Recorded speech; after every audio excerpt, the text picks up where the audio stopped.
Sejarah Fakultas Ilmu Sosial Universitas Negeri Medan. Di sini saya akan menjelaskan apa sih uji T itu dan beberapa contoh soalnya. Nah, uji hipotesis atau uji T itu merupakan uji yang membuktikan apakah ada pengaruh antara sampel X dengan Y, atau ini bisa juga disebut dengan pengujian membandingkan beberapa sampel antar satu sama lain. Nah, variabel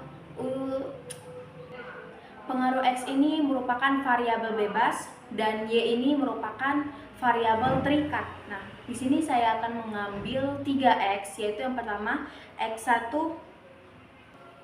sosial ekonomi keluarga, dan X2 itu merupakan keterampilan mengajar guru, X3 merupakan belajar mandiri, dan Y-nya yaitu prestasi belajar. Nah, di sini saya paparkan hasil dari pengujian hipotesis T.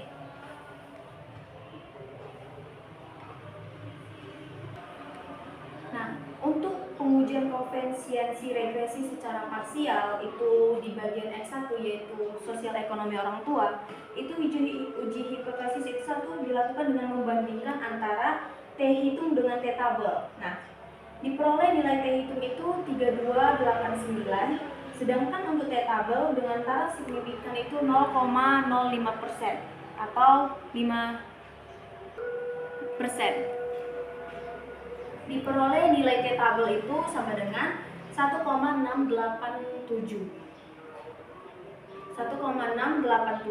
Nah, dengan membandingkan T hitung dengan T tabel, diperoleh T hitung tabel di mana 3289, atau ini juga lebih besar dari 1687 dengan nilai signifikansi 0,0 yang lebih kecil dari 0,05, yang berarti hipotesis 1 itu diterima. Dapat disimpulkan bahwa variabel ekonomi orang tua X1 itu berpengaruh positif dan signifikan terhadap prestasi belajar ekonomi atau Y. Nah, untuk pengujian X2 yang merupakan keterampilan mengajar guru, itu dilakukan dengan membandingkan antara T hitung dengan T tabel. Nah, diperoleh nilai T hitung itu 2,137. Sedangkan untuk T tabel dengan taraf signifikannya itu 0,05. Nah, diperoleh nilai T tabel itu 1687 atau T tabel statistik. Nah, dengan membandingkan T hitung dengan T tabel, diperoleh T hitungnya itu lebih besar dari T tabel, di mana 2137 itu lebih besar dari 1,687 dengan nilai signifikannya 0,039 yang lebih kecil dari 0,05. Yang berarti hipotesis 2 itu dapat diterima. Nah, dapat juga disimpulkan bahwa variabel keterampilan mengajar guru atau X2 itu berpengaruh positif dan signifikan terhadap prestasi siswa atau Y. Nah, kita masuk ke penelitian X3, yaitu di mana dilakukan untuk membandingkan antara T hitung dengan T tabel, di mana T hitung itu menghasilkan 5,225, sedangkan T tabel itu dengan taraf signifikannya itu 0,05.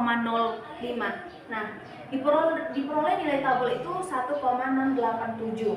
Dengan membandingkan T hitung dengan T tabel, itu diperoleh di mana T hitung itu jauh lebih besar daripada T tabel, di mana hasilnya itu 5,225 ini jauh lebih besar dari 1,687 dengan nilai signifikannya itu 0,000, yang itu lebih kecil dari 0,005, yang berarti hipotesis 3 itu diterima. Dapat disimpulkan bahwa variabel belajar mandiri atau X3 itu berpengaruh signifikan terhadap prestasi siswa atau Y. Sekian dari hasil uji T saya. Sekian dan terima kasih. Selamat siang.